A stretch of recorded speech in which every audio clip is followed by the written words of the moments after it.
Welcome, everybody, to another edition of the Straub Sports Show. Big bro Ken, rocking with you with little bro Drew. Do not adjust your audio. This is the best I have felt in the last 3 days. So I'm gonna tough it out through this one. But bro, how you doing? I'm good, healthy, knock on wood, thank God. But yeah, listen, everyone's kind of been getting it. Yeah, everyone's been getting hit lately. So yeah, if you're feeling sick, just kick back and listen to us talk some sports.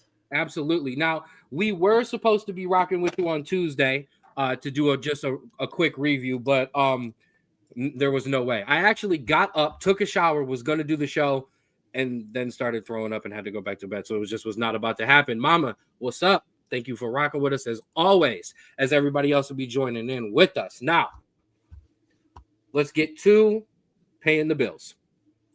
Welcome to the Straub Sports Show here on the Straub Sports Show YouTube page and the Ken Straub Facebook page, which I'm going to let everybody know that will be changing very soon. We will be unveiling a Straub Sports Show Facebook page very soon. Daniel has finally beaten me down and broken me down and convinced me that it's the right way to go, and he's right. I would like to take my Facebook page back to being my own Facebook page where I can rant and yell and post pictures of my son and not have it to be all business. So look out for that coming soon. I will be bombarding you with likes and all of that for that to happen. But in the meantime, follow us on YouTube, your one-stop shop for everything Straub Sports Show. But you can also follow us on X at Straub Sports, on TikTok at the SBSS, on Instagram at Straub Sports Show, and of course the Spotify, the Straub Sports Show. Spotify's updated. Bah, bah, bah, bah. I'm on top of my game, even though I'm sick. I did it last week. But that's not the only thing we got to talk about. Let's talk about the Falls Rapids. I made this stuff big and bold because we need to get this rolling. We are the official broadcast team of the Falls Rapids. # spread the wave. Shout out to Ollie the Otter. I think we got one of the sickest logos. So good. And this is no disrespect to, actually, it is disrespect to a lot of the other teams. A lot of them look just word art made up. Just generic. Okay. No, but while you are here, make sure you do me a favor and go to Facebook and follow the Falls Rapids Facebook page. Give it a little like. And if you're on Instagram, go to Official Rapids and give them a follow as well. As much as you follow us, follow our guys there, because as you see in that little logo there in the season, if you look down the bottom right-hand corner, you see that Straub Sports logo. We are as in with the Rapids as they are with us. As you see on the next slide, boom, all of my interviews. So make sure you follow us both. I unfortunately was not able to put up an interview this week. I got y'all next week. Why, Ken? A lot of things had to get put on hold. I wasn't able to put up our new friend of the show this week either. Shout out to my guy, Jallo. I will get all that stuff rolling next week. But make sure you follow us and the Falls Rapids. And make sure you follow my guy, Austin, at Create Your Own Wave 2021. And get your gear at cywapparel.myshopify.com. Last but certainly not least, Schmoopy Sweets and Treats. Shout out to my girl Paula. Make sure you follow them on Facebook. That's where you can slide into those DMs and get in your Valentine's Day order. And you better get that ish in ASAP, because like I told you, if you don't, she's gonna ghost you. You don't get your Schmoopies order in, she's gonna ghost you. Little bro, I know you're single right now. I don't know what you got lined up for Valentine's. I'm buying it for myself. It's fine. I don't care. Like, even if I had someone, I'd buy it for myself. It looks too good. I know you're going to be at Rapids practice with me that Valentine's Day night. There's an indoor Rapids practice. Shout out to Daniel for trying to get us all broken up with on Valentine's Day. But like I said, get those orders in. Get the cookies. Get the cheesecake. Get the cupcakes. Get whatever you need. Boom. Make sure you get those cheesecake orders in separately as well. All right. Shout out to everybody rocking with us. Bro, let's get started. Now, you're going to do a lot of talking for me today because I think my voice has got about half of the show in it. First thing I want to do, there were a absolute bleak ton of coaches fired this past week. And before we get into the playoffs, I don't want to talk about fired coaches in our playoffs. So let's run through them real quickly. Jags fired head coach Doug Peterson and retain their general manager. That actually kind of makes sense to me in that situation. Doug Peterson was not working out. However, they have built a fantastic roster over there in Jacksonville, and they draft well. Michael Thomas Jr., shout out to you for leading me to a fantasy championship berth, but also without the quarterbacks balling like they did, and then Brock Bowers and Malik Neighbors setting rookie records. I mean, Michael Thomas Jr. could have been in there for Rookie of the Year too. I mean, he's a fantastic wide receiver, so they can draft well there. The Patriots fired head coach Gerard Mayo. A head scratcher because they were supposed to lose this year. They did lose this year. And then on top of it, it almost feels like they fired him because he lost the draft pick, if I'm honest. Now, there have been reports that things were not good and the locker room didn't like him very much and it just wasn't a fit. And anybody who follows Bill Belichick in that situation was going to fail no matter what. But I'm not sure Gerard Mayo got enough time there in New England. Yeah, I mean, to touch on the Jags one, I think you were absolutely right. I think we look for GMs to draft well, and that's kind of what their thing is. And they've drafted amazingly. They have great potential. They have great high upside players, so I don't mind there. But yeah, in terms of the Patriots, it really either felt like they're holding on to like a winning culture, which I feel like would be a bad idea. I think you just need to kind of uproot and start from the bottom. But it also could be exactly that. Maybe Gerard Mayo felt like an old mentality, kind of felt like maybe he was trying to replicate maybe Belichick's kind of personality and sense of the culture. They said he tried to do the opposite, that he tried to be the player's coach, and then it would backfire on him when he would try to discipline guys and get on guys. What's up, Daniel? You already know I already know he's rocking with us today.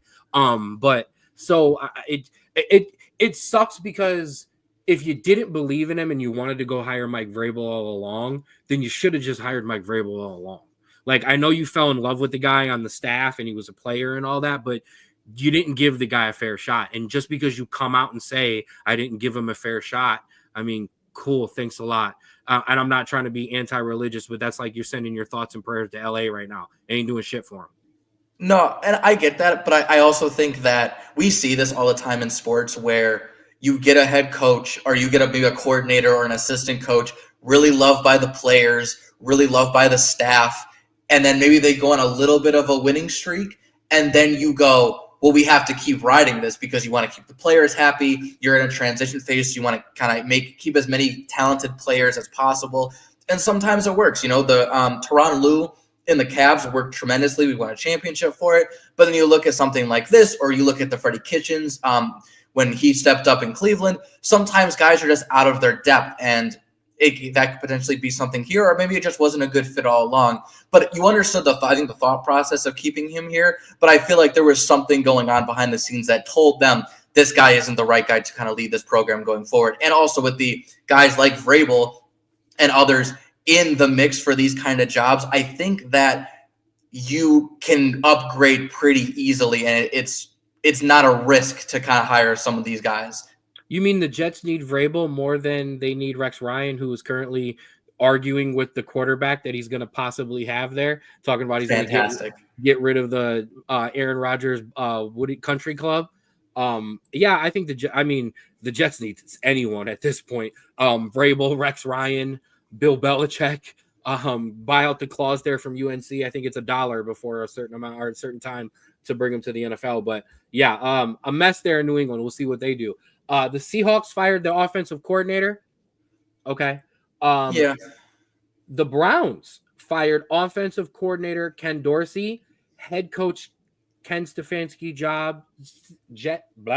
head coach Ken Stefanski's job appears to be safe. Say that 5 times fast, Ken. Yeah, this honestly we saw this coming. As soon as Kevin gave up the play calling to Dorsey halfway through the season, we knew this was kind of I wouldn't say a scapegoat situation, but definitely okay, let's see what you kind of got. And so I think this is the right choice. The offense even with any quarterback, looked pretty stagnant at times. It forced Jameis Winston to really kind of expand the playbook to really kind of get things going. And so Kevin Stefanski's offense works for the group of people that we have. We have a great offensive line that could run and do play action when it's healthy. And so I think it's a good idea. We also fired our offensive line coach, which I don't know if is the best idea because he's kind of made this offensive line what it is.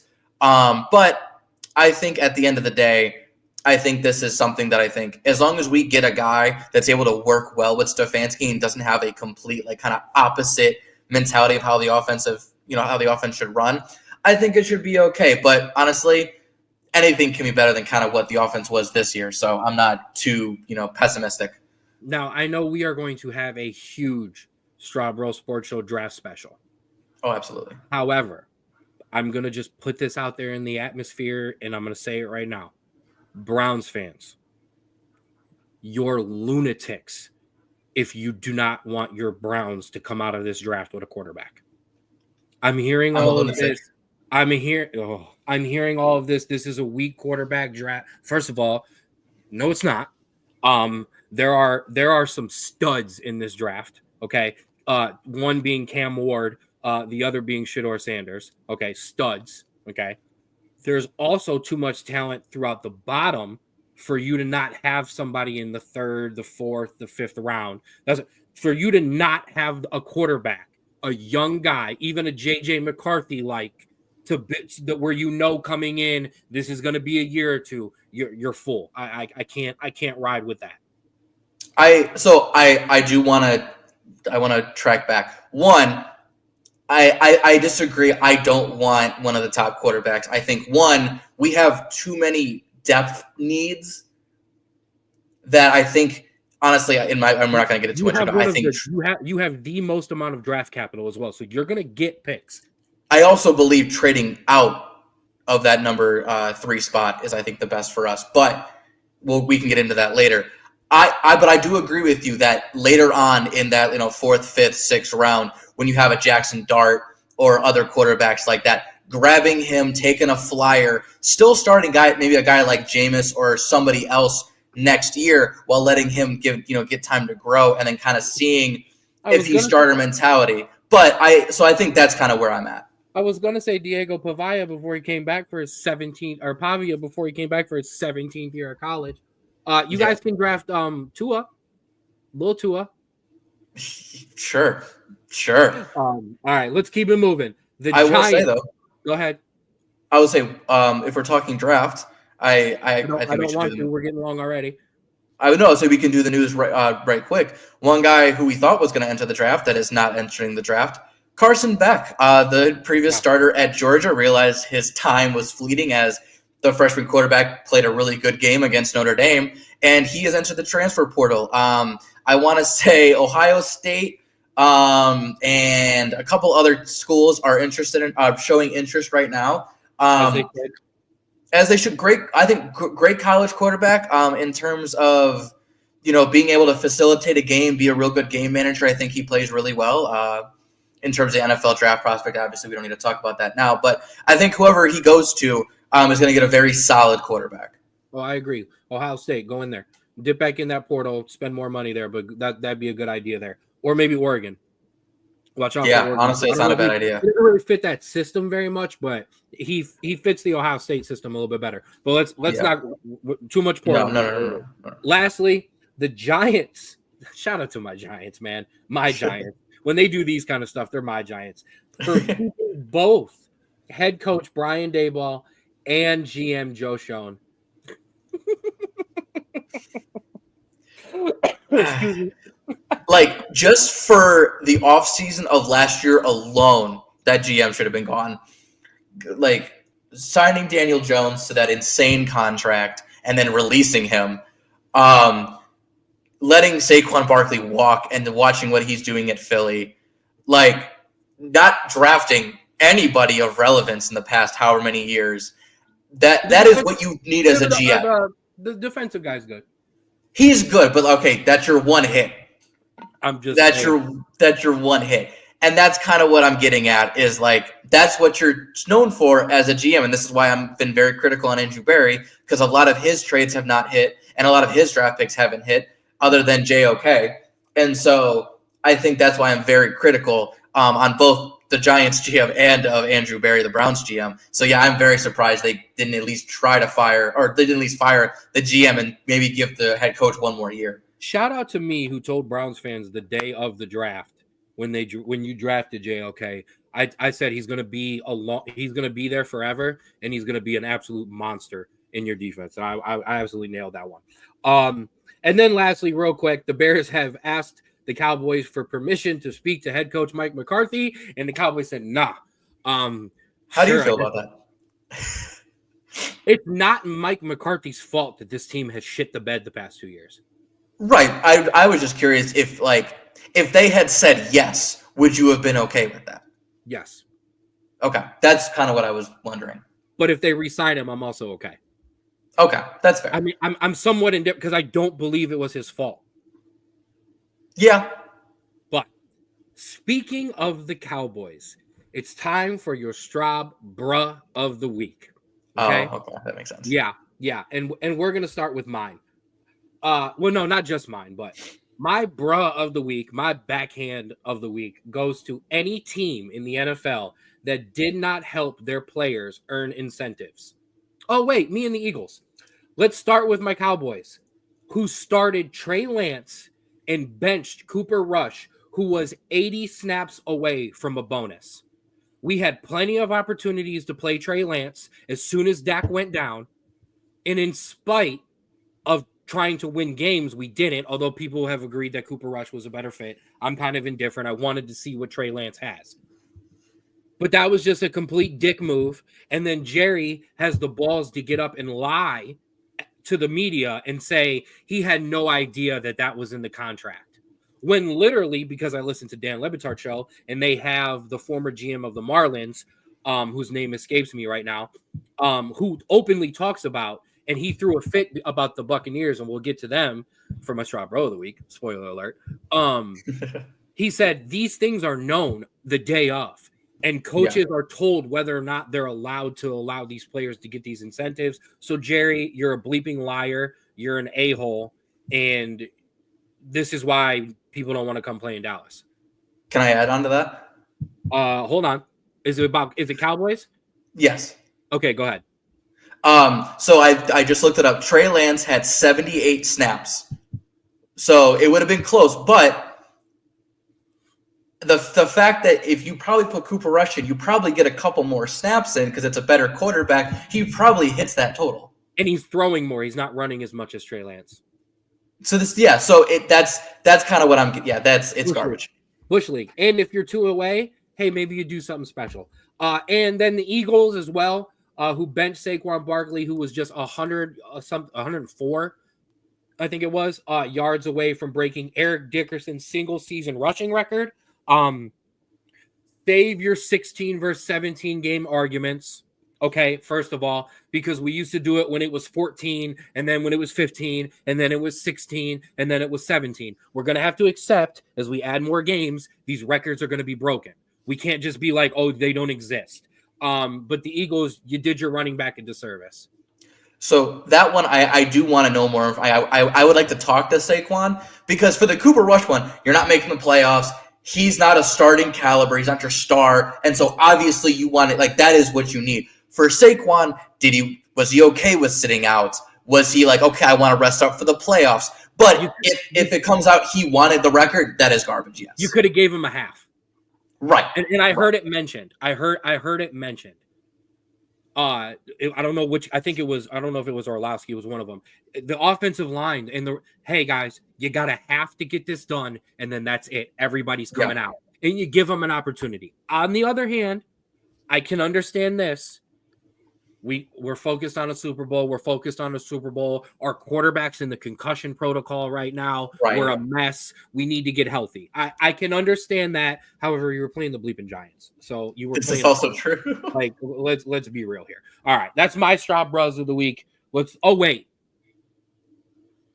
I have one more because I'm a grumpy old man and I found this today.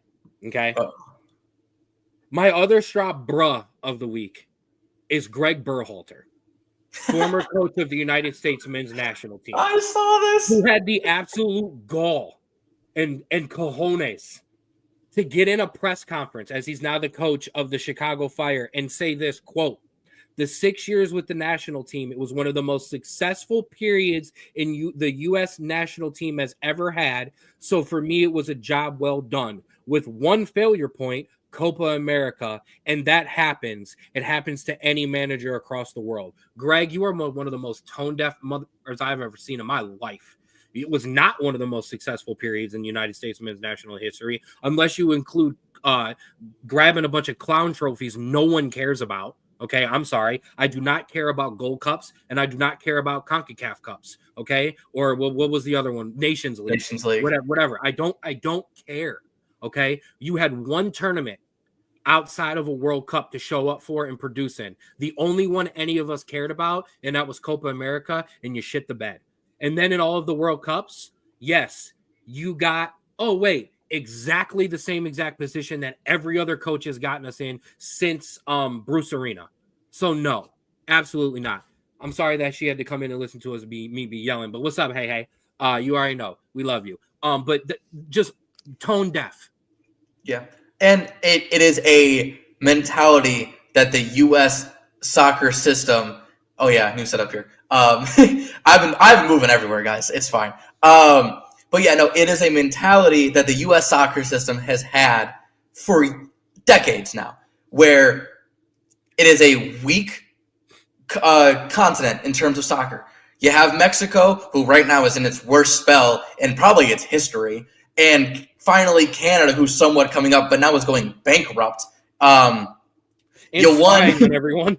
Right. You won a tournament with just those guys, but then when it came to playing real teams, like you said in the World Cup, they got exactly where they were supposed. Like every other coach has gotten, and then when you played another tournament where a higher expectation, you got bounced in the group stage and looked terrible after the first game. So no, that is it. It is a success. It is a success in Greg and the old U.S. soccer mentality's mind. It is. But in the new mentality and in Mauricio Pochettino's mentality, that is a failure. That is an absolute failure, and that's why I am glad we are in this new mentality. Let's not bog the people down with the footy too early. But listen, you got it. You started. You got me going. In FIFA, he would have been rehired based on the easy setting skills, but in real life, nah. All right, my bad. Your Straub Bruh of the week. That's fair. I only got one, and I think it's not it's not that. Okay, I'll explain. So we'll see. In the Bears-Packers game, obviously Cairo Santos hit a game-winning field goal to beat the Packers, and he decided as a celebration to pull out an old soccer celebration from one of my players, Didier Drogba from Chelsea. Now, a lot of pundits, it's doing this. It's great. Now, a lot of pundits didn't know that, and that's fine. I get it. If you don't watch soccer, especially if you didn't watch soccer in the late 2000s, early 2010s, you don't get it, and I understand that. But some of these pundits and announcers and stuff like that, basically just calling it stupid and just being completely tone deaf, just irked the crap out of me. Because it wasn't like, oh, that's an interesting celebration, and then someone being like, oh, it was this, and then the announcer being, oh, okay, that makes sense, really cool. They went, what a dumb celebration. That's such a weird celebration. Like, I get it. You don't know. But if you don't know, don't talk shit about it because you're going to look stupid like you did. And that's why they're my Straub Bro of the week, because it was just dumb. Absolute dumb. Take all credit for that because I sent that to you. Oh, absolutely. Absolutely. I knew that was gonna get the feathers ruffled. All right. Enough of this bitching. It's time for your Straub Bro of the week, presented to you by Create Your Own Wave Apparel. Don't ride the wave, create your own, and become a Straub Bro of the week. Turn us around, bro. All right. So this is actually a really cool one. My Straub Bro of the week, the U.S. Men's Juniors Hockey Team. If you didn't see, they officially, for the first time in their history, won back-to-back gold medals. This follows a 4-3 overtime victory over Finland in the Gold Cup, or the Gold Cup match, the gold medal match, where Boston College's own Teddy Stiga scored after completing a 3-1 comeback. Absolutely fantastic team.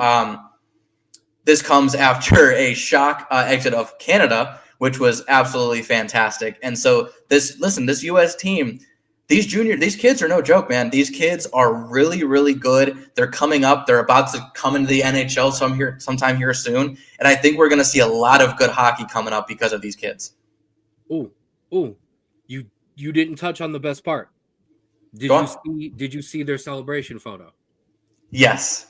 Boom. They had the number 13 jersey for Johnny Gaudreau.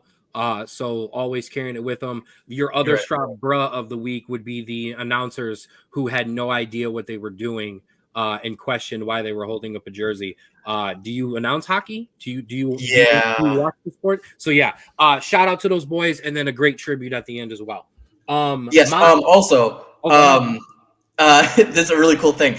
For those that don't know, when they score, the goal song that comes out is Freebird. So it's Freebird. Absolutely fantastic. And I've already said the U.S. men's national team needs to adopt that as well. Freebird needs to be played every time we score a goal from this point forward. Let's just listen. The rest of the world hates us already, so let's just be obnoxious Americans. Dig into it. Let's go. It's one of the few times we can and not be shitty people. You're my Straub Bros of the week. Every team that not just played guys who needed stats for incentives, but the teams that went for it. Specifically, the Ravens, who allowed Derrick Henry to break their single-season rushing touchdown record, but mostly the Tampa Bay Buccaneers for getting Mike Evans his 5 yards and $3 million and tying Jerry Rice for 11 consecutive 1,000-yard seasons. Now, if you didn't see it, I'm getting goosebumps talking about it. I love sports. It was awesome. 27 seconds left. All Tampa Bay has to do is kneel it and win the game, make the playoffs, and lock up the 3 seed in the NFC. No, they lined up, threw a quick out to Mike Evans, dove for a couple more yards, cue the stadium going absolutely nuts, and his entire team, offense and defense, mobbing him on the field. And as he came off the field, that is what it's about. Like, these guys literally look at people like Tua. They will die on the field for you. Man, get them their couple $1 million when they deserve it. And Mike Evans absolutely deserved it. So that's my Straub Bro of the week. And also a Straub Bro to all of the people that were like, it was meaningless and it was Bush League. No, the game didn't matter. So who cares if they get it done? That's kind of my thing. The game was already over, but that's why they did it. These guys break themselves on the field, man. They can have every bit of dollars that they earned. These owners are billionaires. Billionaires. These NFL players are closer to me and you making money than they are to the owners. That's how big the gulf is, whether or not you realize it or not. So, all right, bro. That'll do it for your news. That'll do it for your Straub Bros and Bros of the week.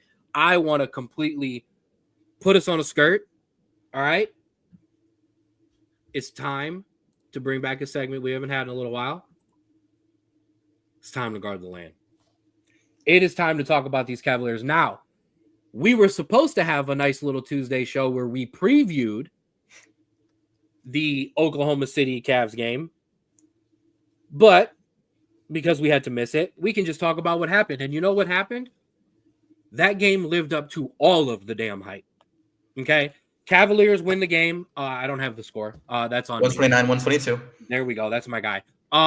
Behind a great game from Evan Mobley, a great game from Darius Garland, a great game from the bench, not a great game from Donovan Mitchell. However, Donovan Mitchell was clutch when he needed to be. And that's what the key was for me. And yes, I will say it and I'll put my name on it. Darius Garland impressed me last night. That's why and I know it was all speculation and all hypotheticals when we were talking about it. I think that's why I got so heated. Hey, shout out to me for calling out Jimmy Butler wanting a trade before it was ever happening. No, you're right. But that's why I wanted to kind of just wait, because in these big moments with a new completely team, players act completely differently. But we can move on from that. This was an amazing game. This was a game that honestly, coming in, I wasn't sure the way it was going to go, because when we played Boston for the first time after riding that big hot streak, we kind of shit the bed. We didn't play so well. It took us to the second game against them to really, prove ourselves and show. And we came out and won that game. And I wasn't sure if that was going to happen again, but they did absolutely what they needed to on every end of the floor. The biggest thing I think that I saw was that in the third quarter, Oklahoma City scored 43 points, which is nuts for a quarter. And we only lost the quarter by 2 points because we scored 41 ourselves. Even some of those LeBron teams, when he was in Cleveland, when that third quarter hits against like the Warriors or something like that, notorious. When that third quarter came and the Warriors came out, they would score 40, but we'd only score 25, 30 points, and we have to dig ourselves a hole that we'd have to climb out of. This Cavs team kept it in, kept it close, and at the end made some absolute clutch buckets to keep them in the lead, so that when it came down to it, they made some amazing defensive stops to keep the win on this game. It was honestly one of the most impressive games I've seen as a complete team, because that Oklahoma State team was physical. They were great on the defensive end, and Shai was basically doing whatever he needed to do to keep them in that game the entire game. So great win. He's so damn good, and he's so the MVP right now. Number one, let's just get that out of the way. Number two, full disclosure, normally when the Cavaliers have been on, there's 7 bowl games going on, or other NBA or NFL games, or college games. So they're on a screen, but I full screened. I was in, I dissected, I watched this entire game. I was looking for things. One of the things I noticed, we were very tight to start this game. That definitely looked like a team that was watching all of the pregame coverage, but they got it together for sure. Ty Jerome, a difference maker, flat out. Max Strus, just continues to, do what he does. Darius Garland's floater is going to be key come playoff time. And what we need to talk about, number one, Evan Mobley, just the difference this year.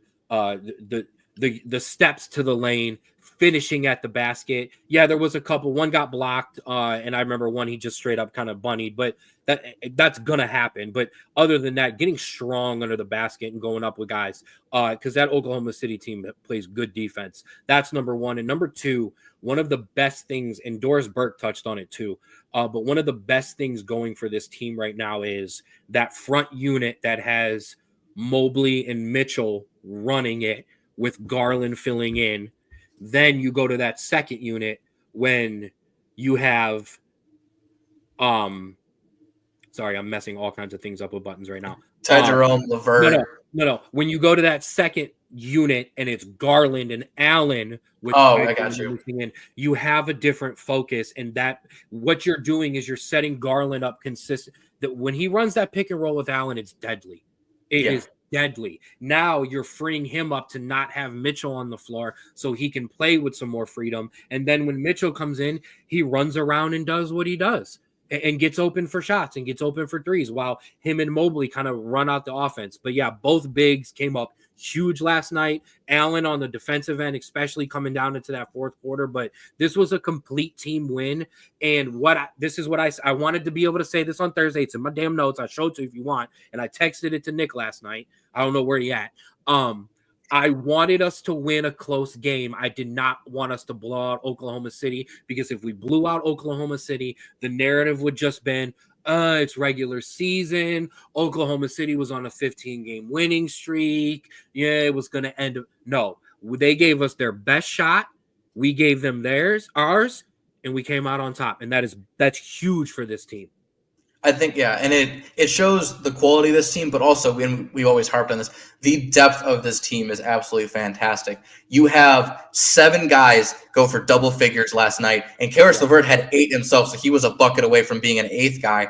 And I think what the key is there is obviously you have Garland and Mitchell, who are your 2 facilitators, your ball dominant players, on the first team. But then you send that second string in, Ty Jerome, Karis LeVert can handle the ball and facilitate all of themselves. So it's not like you're not losing too much when it comes to moving it around and kind of getting guys and spreading out that defense. And I think that's the biggest key here is you have so much ability to just play different types of offenses. If you want to run the pick and roll with Ty Jerome or Darius Garland, if you want to run kind of an ISO with Mitchell or LeVert, or if you want to throw it down to the bigs and let them go to work, or if you want to go one-on-one. Or if you want to drive and kick out to guys like Strus who can hit threes, you can attack defenses in so many ways that I think that is why we are winning so well. Because each night we can throw something different at an opponent that maybe they haven't defended or trained or practiced as hard to defend, and we're going to get whatever we want out of that, and it's absolutely fantastic. All right, I'm gonna say it. Okay, I'm gonna eat my crow, and I'm gonna put this out there into the universe. The Cavaliers should not trade Darius Garland at the trade deadline. I'm glad I have convinced you, or he has convinced you that I'm right. If this is what Darius Garland can do in big game situations, and I will say this, yes, there was a lot of running, and yes, there was a lot of out there, but they also played a lot of half-court ball back and forth with OKC, and Darius Garland impressed me. If this is what we got, Kenny, we got a new coach in. I'm riding with this team, making a playoff run with this squad together, and let's see what happens. Now, if we get to the playoffs, though, and we get the same Darius Garland who gets shut down in the half court, okay, by an Orlando or by a New York, I'm going to get right back on that train, and I'm shipping him out this offseason. And I would too. And like I said, if we get to exactly, if we get to the playoffs and it's same old Darius Garland with 6 or 8 points and he can't get anything going, then yes, in this offseason, I 100% would look and see if we can do something with that. But I think this has shown that you need to just let him figure it out because he has the potential in big games to do this. And he's figuring it out. I think that's the biggest thing right now. He is absolutely figuring it out. Now, we've got 2 more with Indiana. We've got one Sunday and one Tuesday. And then Thursday night, we are back in Oklahoma City for a rematch. So as much as we're riding this wave and we're getting all high on this, next week it could all change if we go into Oklahoma City and get bankrolled, okay, or and get stomped out, okay. It's not going to look good. I don't think that would happen, but I would. Here, everybody kept calling this NBA Finals potential. Well, here you just had one at home. Now you get to go on the road for game 2. Can you go up 2-0? Can you steal home court advantage?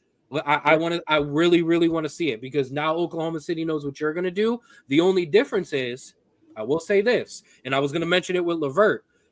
Everybody was tight in that first quarter and a half. Then they started to loosen up. Whoever I just was mentioning, Karis LeVert would have had 10 to 15, at least 10, possibly 13 to 15 points if he doesn't miss a couple easy shots himself in the early on. He's not getting as many minutes as these other guys to make up for that, the tightness that happened. So I would like to see this team come out and play freer to begin with, and then it might be a different ball game.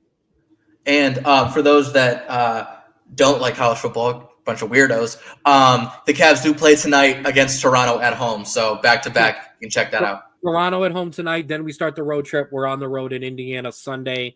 Or no, I'm sorry. I think we're home Sunday and then on the road Tuesday in Indiana. Yes, home Sunday. Yeah, you're right. Tuesday, and that begins our road trip, which we will see what these road trips start to become because, and we haven't talked about it, but man, like Los Angeles is burning. Like all of Los Angeles is on fire basically at this point. So, I mean, I've checked on my people in Cali who I know are there and they're all safe, but they're all continuing to move because nowhere is safe right now. So the Lakers game is canceled for tonight. We'll kind of see what starts to happen because I don't think anywhere on the West Coast in Los Angeles is going to be Golden State, Los Angeles, the Clippers, Sacramento. I don't think any of those places are going to be really viable right now. Yeah. I was going to say, everyone just stay safe, get out of there if you need to, don't, it's a house. It's, it's your life is worth more. But, I also wanted to just kind of point out side of that. Cavs, I looked it up, in terms of, strength of schedule so far, I think they were dead last. Yes, easiest. Rest of the way, remaining strength of schedule, 4th. So we are going to be in some prove it games these next couple weeks because we got a lot of tough competition ahead. And who did that? The Guardians. First half of the year, they had the easiest stretch, kind of blew some teams out, stretched out that lead, hardest schedule, and still hung out and still did their business. So, excuse me, I don't think that'll be an issue for the Cavaliers, just because of how much depth and talent this team has. I agree. But yeah, some bigger prove-it games coming along. All right, now let's get out of the basketball. Let's jump back into the football. What do you want to do first? I'll let you decide. Let's do NFL because I think let's get that going. Boom. We're not going to talk about last week. Last week happened. Last week is what it is. Let's get to this week. And, bro, it is time for the playoffs. It is wild card weekend, baby. It is. It looks absolutely fantastic. As you can see, the Lions locked up that 1 seed, and the Vikings with that loss dropped all the way to the 5th seed. And so a little not as fun matchup coming up there. But as you can see, honestly, just looking at this, I think we're going to have a fun playoffs. That NFC is brutal. I honestly think maybe other than the Packers, but even the Packers, anyone, if they get hot, can walk out of that NFC going to the Super Bowl. I think the AFC, I think is a little more closed off if you get out of that top 3 seeds. But hey, the Chargers are dangerous.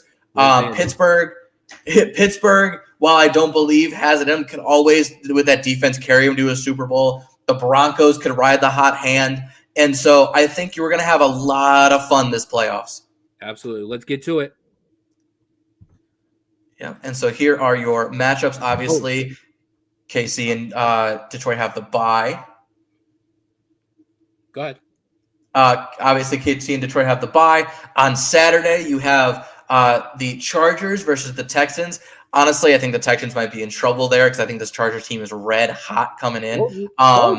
Yeah. And then the nightcap, you have a AFC North game, the Steelers and the Ravens. I think that's going to be a fantastic game. I honestly think that plays into the hands of the Steelers' favor a little bit more because I think if they play anybody else in the playoffs, I think it's just another game to them. And I think that's not their strength. But anytime they play an AFC North team, it's always a close game. It's always a very physical game that really plays, I think, into Pittsburgh's favor. So I think that is going to help them tremendously. Stay here on Saturday for a second. So first things first, I absolutely got the Chargers over the Texans. Like I've told you, this Chargers team was hot. They kept their starters rolling in week 17. They're on a roll. The Texans won, but they have not looked good for a while now. Or as good as they could be, I should say. And I agree with you on the Steelers. Steelers versus Chargers, give me the Chargers. Steelers versus Texans, I'd still take the Texans. Ravens versus Steelers, I mean, Zay Flowers at that point. Zay Flowers is likely to be out. Reports today. That plays huge into the Steelers' hands. And like you said, this is a huge rivalry game. So the Steelers know what's at stake. They've been here before. They own Lamar. They give him the most problems. It has all the makings of an upset, but I'm not sure. Yeah, that's something that, like, I'm sure you'll have bets on these wild card games. That's what I'm not touching whatsoever. Maybe if it's like a spread, if it's too far apart, maybe I'll take like a close spread. But in terms of like money line, absolutely not. Possibly an under. Right. All I would touch here. And then, I mean, yeah, this is Lamar's well, I don't want to say possibly getting his 3rd MVP. It's time to put it up in the playoffs, man. It's time to walk into a Saturday night game and for us to go, oh, okay. Baltimore's for real. Yeah. That's what it's time for. So he absolutely needs to change his ways. Now, I'm going to take over for Sunday. We've got Broncos at Bills, Packers at Eagles, Commanders at Buccaneers. Drew, all I have heard this week is how all of a sudden the co-MVP favorite is now the underdog, and the Broncos have the Bills on the ropes, and the Bills are in trouble because this Broncos defense knows how to play. Come on. You want to go into Buffalo during a playoff game? Are you kidding me? No, a rookie quarterback walking into Buffalo on a playoff game with a Bills team that is literally probably one of the hottest teams in football right now? No. Get out of here with all that. I love the Broncos. I love what they're doing. Absolute amazing in terms of the turnaround that they had after getting rid of Russell Wilson. But no, I'm sorry. Buffalo, this is Buffalo's game to show that they are for real. And it's possible the Broncos keep it close, but I think Buffalo really comes out hot and shows that they are ready to kind of take the next step. So here's the problem, though. Okay. You've got Chargers and Texans, which is still somewhat of a toss-up. Okay.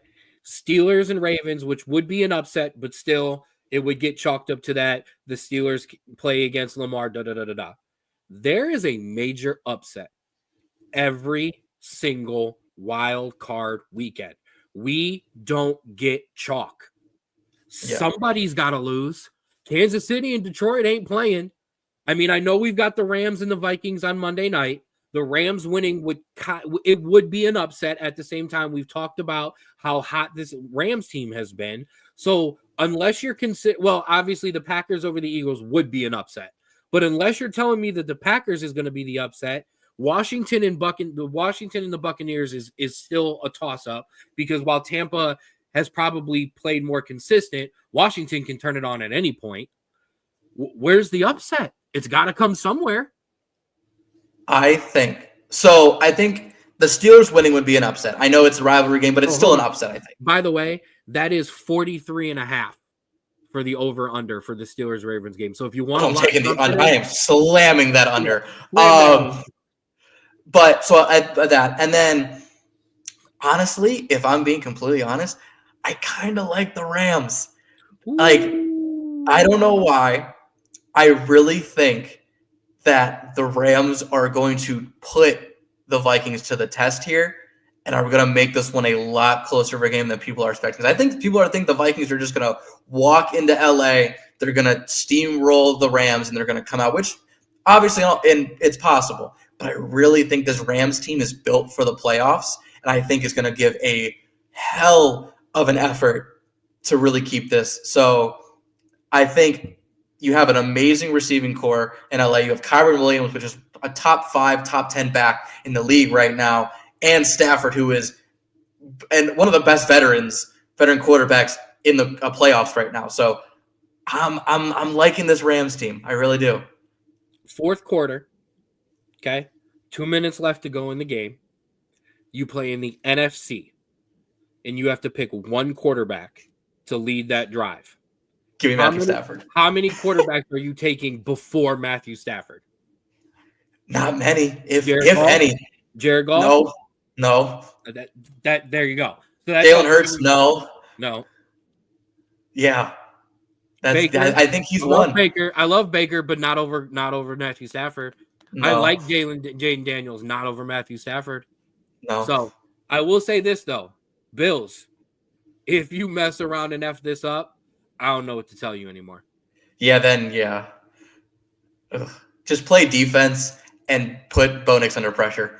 That's what you got to do. So I've got your upset. You've got the Rams over the Vikings. I will say this, because Jalen Hurts is out of he practiced, but he's still technically in the concussion protocol. I've got no news today, so I don't know if he's been officially cleared or any of that. I don't think so. I think the Packers can upset the Eagles, and I think the Broncos are going to impress some people. That's fair. I think Christian Watson being out for the Packers is massive. I think that it's a massive key threat that reduces putting pressure on that Eagles secondary.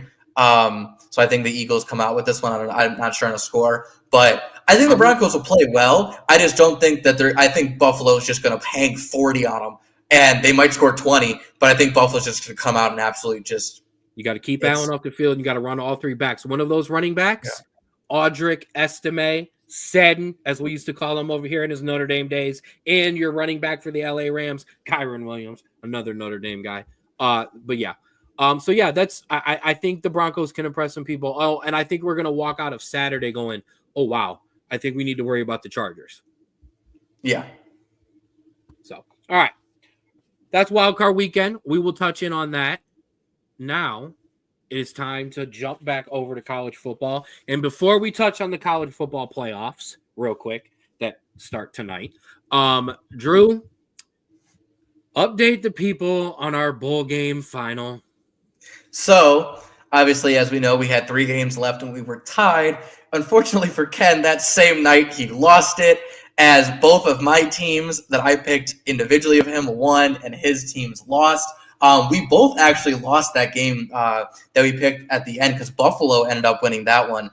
So as you can see, with all 35 games to completed, no bowl games remaining, finals tallies, me, 21 wins and 14 losses. Ken, it's still impressive, 19 wins and 16 losses. You stayed over 500. You were just 2 away. A couple things go your way in a couple other bowl games. You beat me. So, hey, you say, you know what? This is the thing. You kept the spread.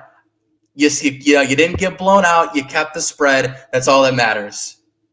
Hey, these bowl games are hard, man. Okay, Yeah. half of these kids don't play. I mean, if you're Miami, some of the kids play for a half and then don't play for the rest. Like it was a mess. But you win. That is 21 and 14 is absolutely impressive. Thank you. Hey, what up, Callie? Thank you for jumping in. I appreciate that. Irish today, Buckeyes tomorrow. We'll get to that here in a minute. Nick's already crapping on me with his -3.5. That's fine. Notre Dame win by 2. I'll still take your parlay, or you can still have your parlay. So Drew, I kind of forgot what were the stakes of this damn thing again? So I believe it is you have to wear my jersey during the next Manchester United Chelsea game. Oh. And I will have to go back into, because we have video proof, we have video evidence of this.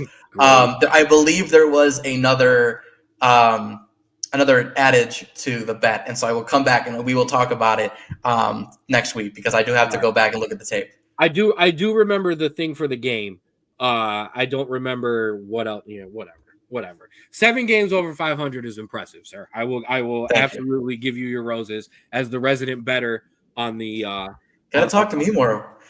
Listen, little bros, big bets. All right, we'll get it rocking. We'll give you a little section on the graphic. All right, so that'll do it for that.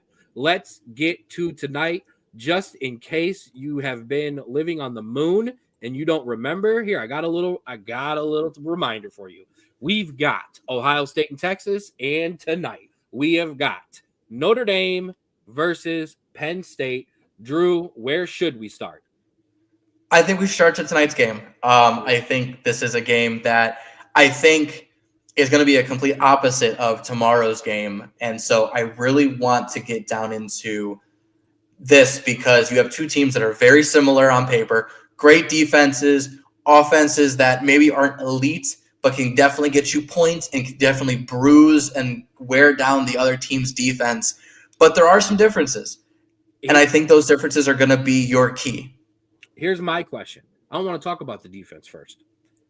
What offense gets rolling first tonight? Leave the defenses alone. We know they're good. We know they're elite. Riley Leonard, Drew Allard. Who outduels who tonight? That is a tough one, because I think you have 2 very different styles of quarterbacks. You have a quarterback in Drew Allard that is much more of a pocket passer. He can move. He can kind of get out of the pocket, but his main is with his arms and kind of getting these wide receivers, into the game.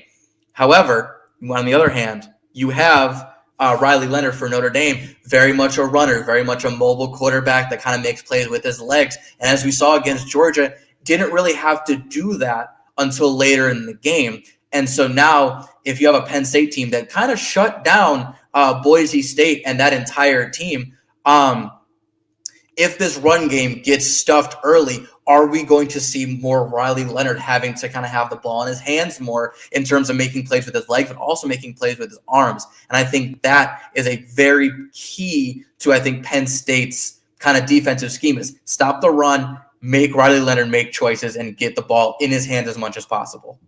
Now, first of all, yes, Love is in. Jeremiah Love is good to go. But I love my team. I love my quarterback. I love my defense. Oh, sorry, not that one. This is true. Penn State has arguably, although Xavier Watts is really, really good, Penn State has the best defensive player and offensive player on the field. I would the tight end is dangerous, or the fullback tight end, whatever he is. The hybrid. He's a dangerous guy. Jeremiah Love, Jadavian Price have to be better than him. Xavier Watts and this defense has to play better than Penn State's defense. That is, listen, you could have argued Georgia had the best defensive player and the best offensive player on the field. And we held our own. They've got to do the exact same thing. They have got to be able to push this defensive line of Penn State. They have got to be able to maybe not take shots all the way down the field, but take smart shots and make plays and get first downs. And I'm just going to say it like this. They have to play the same defense that they've kind of been playing for the past 12 weeks. Yeah, and I think that's absolutely right. And I think these two games, I think, are the true representation of how good a team is, because you played, some teams that didn't play or that played before the bye. Maybe they played a team that wasn't really, ready to play in the playoffs, just wasn't there yet. And then when you got to the second round, the quarterfinals, every team that was on a bye lost.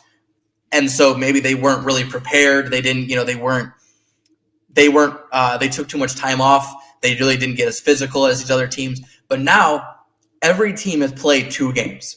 You are on an even playing field in terms of how many games you play, the teams. This is where you show how good of a team you are. And I think that is the difference between, every team's first 2 games, because they played a team that maybe shouldn't have been there, maybe did, and then a team that was on a bye. So now I think this is where it gets really good. And Nick, we did mention this at the beginning of the show. Beck's in the portal now. Look out, Ohio State. I'm just throwing it out, and I'm going to keep throwing it out there because they need a quarterback. So, or they're going to need a quarterback. So, but yeah, we'll see. That's I can't give you much more than that. I don't have a prediction. I will not make a prediction on a game like this with my teams in it. I just okay, Kirk, sure. I hope but we'll see. Apparently the flu has broken through the Notre Dame locker room. Drew updated me with reports that said everybody's good to go. But we shall see. We shall see. All right, let's get to the other side of the bracket. Ohio State versus Texas. Okay, and here's my question to you, and I will explain it because it's not going to make any sense at first. Who can lose but win? And here's what I mean. We talked about Ohio State kind of needing to dominate like they have been, and Texas kind of just play as you can. But who can trip up and still win? AKA, can Ohio State win it close? And can Texas actually handle somebody in the playoffs? Yeah, I think those are your big questions, because I don't think Ohio State is going to run roughshod through Texas like they have the past 2 games. They may put up more, like maybe the same amount of points or maybe a little bit less, but I think it's going to be harder to come by than it was these past 2 games. They're not going to score 95% of their points in the first 2 quarters. So are they able to continuously get production out of these players and out of these drives, for all 4 quarters? Now for Texas, I think it's the same, where can you get punched in the mouth early and continue to come back, because you had the lead wide open against Arizona State and you hung on for dear life. You beat the snot out of what was the first round matchup? I'm sorry, blanking here. Clemson. You beat the snot out of Clemson. And so this is kind of where we're getting at, where Ohio State's going to come at you and they're going to score points, and you probably will be down at some point. Can you continue to keep it close enough that if Ohio State slips up at the end, like we said, maybe they can't play this style of offense for all 4 quarters, that's when you can attack and that's when you can take advantage. And I think that's kind of where we're at, is what team can play and win when they're not in perfect conditions. This is the only thing, though. Oh, and yeah, Ohio State blew out Tennessee. Texas blew out Clemson. Yes. Here's the thing, though. He's 100% correct. Until Jeremiah Smith is stopped, he will not be stopped. However, Cam Scatterbo went off against Texas. They still win the game. So Texas has shown you, we can let your guy go off and just completely take us apart. We'll still win the game. Ohio State hasn't faced that yet. Every time he's gone off in these playoffs, they have just taken care of Tennessee and they've taken care of Oregon. What happens when you're going off and you're still having to run that offense on the field because Texas just scored again. So that is the key there. In terms of, I think tonight's game is going to be a slugfest. Oh yeah. Tomorrow night's going to be a slugfest, but it's a track meet. But a track meet slugfest. So we will see what happens. I am very, very scared. Before we do wrap up on the football, I did get back to my old ways here and cooked us up a little something. Nothing too big. Oh yeah. Big bros, big bets. Basically, I just wanted to let you know what was going on this weekend. In your playoffs, currently right now, Notre Dame -1.5, Ohio State -5.5, Penn State +110, Texas +190 there if you want to get in on some money. Under tonight, tomorrow I have over. I kind of agree with. I like that.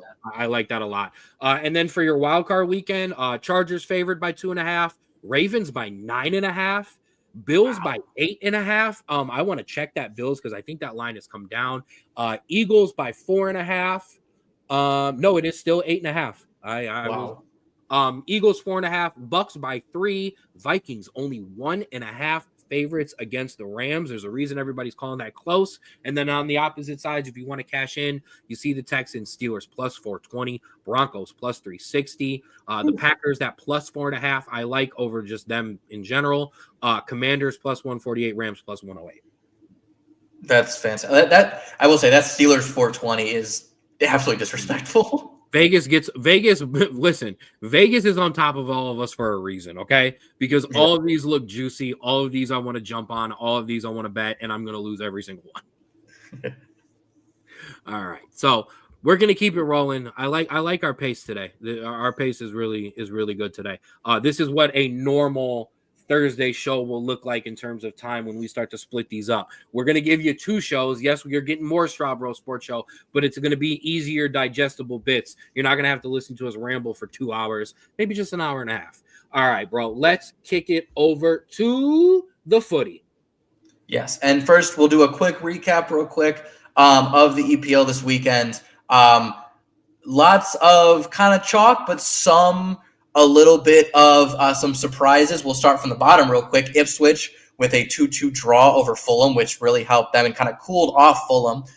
Crystal Palace with a late goal against my Chelsea as we continue to struggle and just can't put away games. Brighton with a draw over Arsenal 1-1 as Arsenal again drops points. And in a game that I called would either end in a draw or a Liverpool whooping, ended in a draw as Manchester United play probably one of their best games of the season, if not the best. Well, no, I would say the Manchester City one was probably their second best game of the season as they hold Liverpool to just a point with a 2-2 draw. Ken, Bruno Fernandes was quoted as saying at the end, "Why can't we play like this every week?" Do you think that this team could play like this every week? 10 toes down, I'm a big stepper. Yeah, Bruno, I wish you guys would play like that every week too, man. So why don't you start with yourself, Captain? First of all, he played an amazing game, an outstanding game. Player, a man of the match, without a doubt, on between either squads. So all credit to Bruno. You damn right you was rooting for United. Ain't nobody rooting for Liverpool, them scums. But yeah, I wish we could play like this. I wish we could just play a Big Six every week, and then I would be top of the damn table or in the Champions League the way we play against the Big Six. Consistency, yes. However, he's finally figured out the squad. Yeah. Okay, that's what I saw today, or that's what I saw this weekend. We finally figured out who is supposed to be there. It's Dallo, it's Bruno, it's Mano, it's Ugarte, who had a fantastic game himself. In the back, it's DeLitt. There's a place for blockhead Harry Maguire on this team. I can't believe I'm saying this. And I will say this: the reaction to Harry Maguire missing. I sent you the video of his teammates reacting to him missing the point blank chance in front of goal with the last kick of the game. That was a hard ball to hit, though. When you look at it, like it really was. It was not a great ball. He should have left it for Garnacho. However, as a fellow center back myself, okay. That ball comes to you in the box. Man, you got to put that home, baby. You got to put that home. Trust me, I would have put it in the 12th row too, but I don't blame him for taking the shot. No, I don't blame him. Not at all. But you got to put that home. You're going to take it. But I was impressed, man. I really was. This team showed some heart. Can you do it against Wolves? Would be my next question. But a damn good point and a damn good result. I absolutely agree. As we can see, the table kind of coming to shape. Again, Nottingham continue their amazing run of form, doing really, really well. And then everything else kind of is playing out how it usually is. I will say there was no graphic for it because I don't believe it's a tournament that anyone should care about. The Carabao Cup was played yesterday. And on Tuesday, the first legs of the semifinal. Newcastle with a 2-0 win over Arsenal, as Arsenal manager Mikel Arteta resulted into blaming the ball for why they lost. Who then I don't know who it was, then responded and said, well, we've never had a complaint in any of the 88 matches that this ball has been played with, so we don't know what he's talking about. Absolutely. So that absolutely funny moment there. And in a shocking result, Tottenham actually played well with a 1-0 win over Liverpool yesterday. And so Liverpool again skids. But there is second legs to this. I think Newcastle has an absolute insane advantage as they're going home to just hold a 2-0 lead. But I will say Tottenham may be in trouble. They are going back to Liverpool with a 1-0 lead. And so it's possible Liverpool hangs 6 on them and just moves along. I cannot believe I'm about to say this, but come on, Spurs. Come on, Spurs. Like, actually, you know what? Come on, Spurs, so Newcastle can beat you in the finals. But whatever. But if there was a year to try to sneak out a trophy, this would be it. Okay, come on, get you a Carabao Cup. Put something in that dusty, old, empty trophy cabinet you got going on over there. So we got the second legs coming up, but we do not have a preview for this weekend for the Premier League because we have the actual Continent Cup, the FA Cup. As you can see, we have 64 teams remaining. All 20 Premier League teams are in, 24 Championship teams, which is the second division, 12 League One teams, which is the third division, 6 League Two teams are still in it, which is the fourth division, and we have 2 non-league teams, Dagenham and Redbridge and Tamworth, both still in. Absolutely fantastic. I love this. Is Tamworth the one that's the former guys who just were at a bar and started the team? I believe so, yes. Okay. I'm absolutely rooting for both of them. Absolutely fantastic. Basically, now every professional league is now in, and like you said, some non-professional teams in England. So we are starting that this weekend. I have some key matches for you because obviously we don't want to watch some awful games, but we have West Ham at Aston Villa this weekend. Manchester United's at Arsenal, as Manchester United just doesn't get any easy draws in any cup competition. No. But you also have, like we said, the 2 non-league teams. Tottenham travels to Tamworth in the most Tottenham game of all time. Spurs. Don't be Spurs against Liverpool. Be Spurs against Tamworth, please.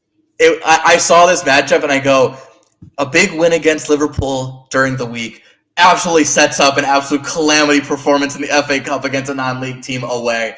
It would be absolutely fantastic. And Dagenham and Redbridge plays champion side Millwall as well. And as you can see in the asterisks, every game is televised on ESPN Plus this weekend. So it doesn't matter what team it is. You can tune in, watch some amazing football in West Ham and Aston Villa, or watch some absolute disgusting football in some League Two matchups. I will tell you right now, before the NFL starts, I will be 8-boxing the NFL or the FA Cup. I will have 4 on the big TV. I will have 4 on the smaller TV. I guess you left yourself out. Chelsea take on Morecambe. Yeah, okay. Cool. Yeah, that's while I take on bleeping Arsenal. Hey, I just said I wanted to play the Big Six every week. Apparently, I'm getting my wish. So yeah, we'll see what happens there. Hey, listen, Arsenal's as vulnerable as they could get right now. So let's go. I'll take them right now. Come on. Yeah. All right. That's your FA Cup spotlight. That'll do it for the footy, except for the longest running American spotlight segment in the history of podcast. The one everybody waits for every single week. I don't even know if that's true. We might get in trouble for that, but I don't even care. Ladies and gentlemen, Andrew Straub, bring us home with Americans Abroad. Yeah, not much this week. But some really cool ones. Austin Trusty got a second goal, his first for Celtic in a 3-0 win. And Christian Pulisic in the Italian Super Cup final against rival Inter Milan scored the game-tying goal, his 10th goal of the season, as they come back from a 2-1 deficit, a 2-0 deficit to win 3-2. And had the hockey assist on the game-winning goal. As Christian Pulisic and Yunus Musa become Super Cup champions. They are now the 4th and 5th players to win trophies this season, behind Austin Trusty, Cameron Carter-Vickers, and Alejandro Zendejas. And as was announced this week, the January roster is up. I'm not putting it up because there's a bunch of MLS players.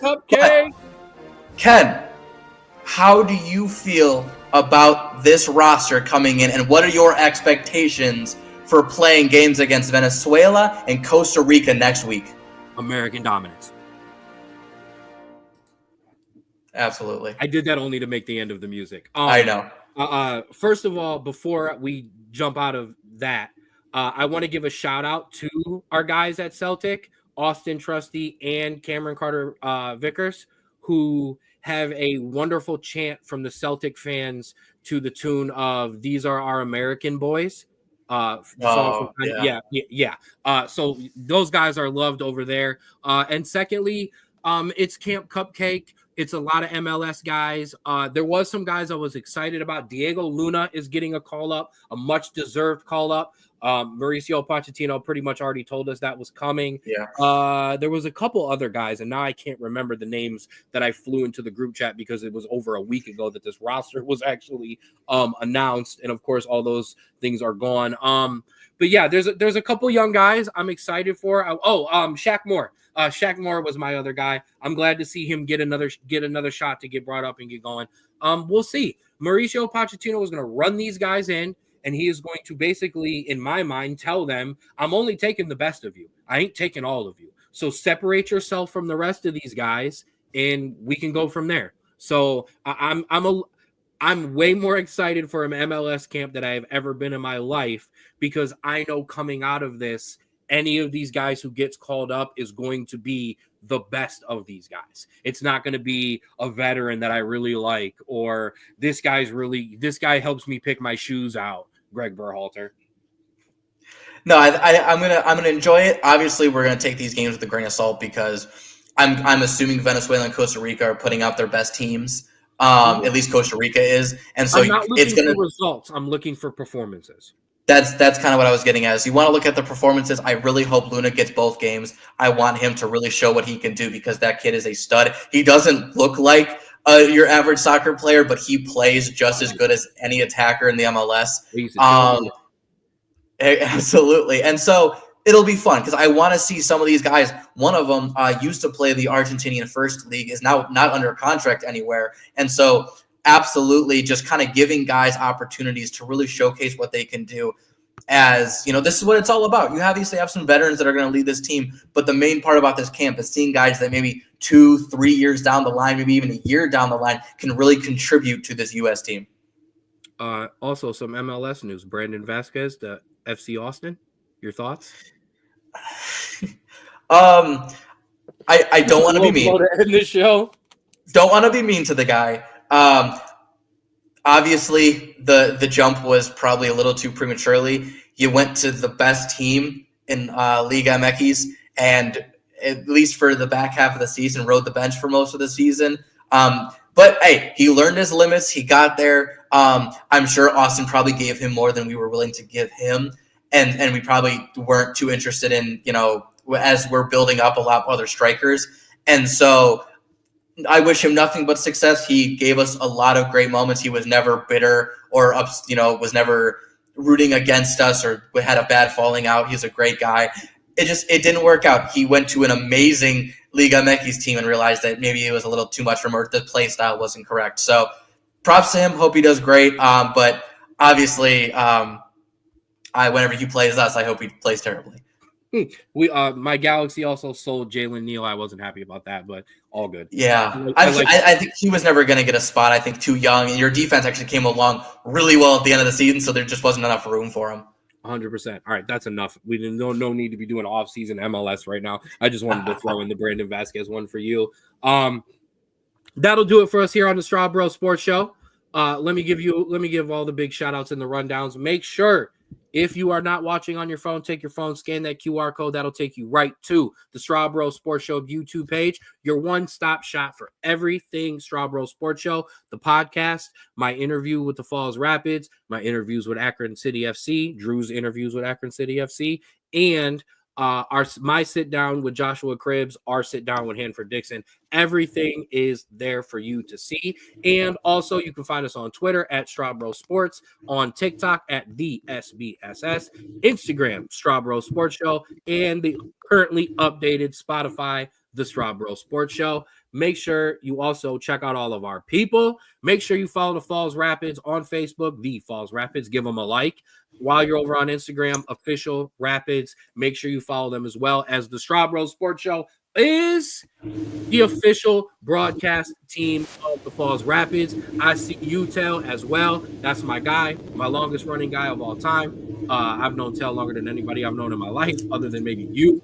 But the Falls Rapids are your official broadcast team of the Falls Rapids. That preseason schedule is coming along quickly. Make sure you check out the interviews. Those are all loaded up on Instagram, and those are all available on our YouTube page as well. Make sure you check those out. Get to know this Rapids team before they start to dominate the PAFL. Make sure you also check out my guy Austin at Create Your Own Wave Apparel. Make sure you follow them on Instagram, Create Your Own Wave 2021. My guy was dropping some stuff last night, if not the night before. Still up. Go check it out. Get that apparel at cyowapparel.myshopify.com. Last but certainly not least, Schmoopy Sweets and Treats. Make sure you follow them on Facebook. Make sure you get in those DMs for what? This Valentine's Day menu. And like I've told you many times, and I will continue to say, if you do not get these orders in ASAP, she will ghost you on Valentine's Day. Get these cookies orders in, get you a cheesecake, throw a cupcake on top of that, treat your lady right, or treat your man right, or treat yourself right, but get that order in or you are getting ghosted. Listen, I'll ghost you if you don't get one of those cheesecakes. That's all I'm saying. And I'm going to ghost you as well. All right. Thank you to all our friends of the show. I don't call them sponsors. Thank you to all our friends of the show. Thank you for checking us out. Make sure we play like a champion tonight. Wouldn't be the show without me getting that in there. Last thoughts, bro. Yeah, thank you all for listening, watching, commenting, however you digest this podcast. Yeah, we got a lot of great football and sports this weekend. Check it out, man. Like, I get it. Hey, listen, it's January. There ain't nothing to do. It's cold outside. Stay inside, watch football, and then when you want to hear someone else's opinions on it, come back to us next week and we got you. Absolutely. We take care of the business for you. And remember, it all kicks off tonight. Notre Dame versus Penn State at 7:30. Hopefully my Irish can keep the luck rolling. We will definitely see. We will see you Tuesday. We will see you Tuesday for a special review only of the first round of the wild card playoffs. Or not the first round of the NFL playoffs, the wild card weekend. And then we will actually sit down and talk about what happened in the college football playoffs. Thank you for rocking with us. We really appreciate it. Shout out to my voice for making it through the entire show. I was not sure, but hey, we held strong today. And please, please, please, please, please remember to always love yours.